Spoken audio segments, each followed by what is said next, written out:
کا آپس میں کیا میل؟ تو وہ کہتے ہیں مسیح پہلی بار بھی نہیں آیا، اس لیے پرامد مسیح جو ہے نا، مسیح موت اس کے منتظر ہے کہ ابھی پہلی بار بھی نہیں آیا۔ جب وہ ایک مکار پھر اس سے فائدہ اٹھائے گا نا کہ یہ انتظار کریں، وہ اعلان کر دے کہ آنے والا میں ہوں، یہ اس کے پیچھے لگ جائیں۔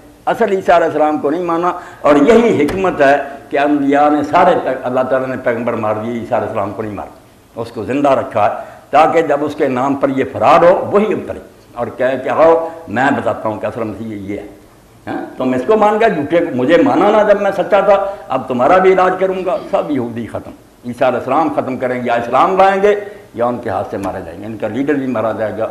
اور عیسائی بھی جو ہے ان کو بھی آ کر وہ حقیقت سمجھا دیں گے کہ نہ میں خدا تھا نہ خدا کا بیٹا تھا، جو قرآن کہتا میں وہی تھا، اللہ کا بندہ تھا۔ اس لیے یہ عیسائیت بھی ختم، یہودیت ختم، ملت اسلام باقی رہ جائے گی۔ اس وقت پھر اسی لیے جزیہ بھی ختم ہو جائے گا، کسی غیر مسلم سے ٹیکس نہیں لیا جائے گا، اسلام ہی ہوگا۔ تو عیسیٰ علیہ السلام آئیں گے، وہ ہوں گے المسیح سچے، یہ ہے مسیح دجال جھوٹا۔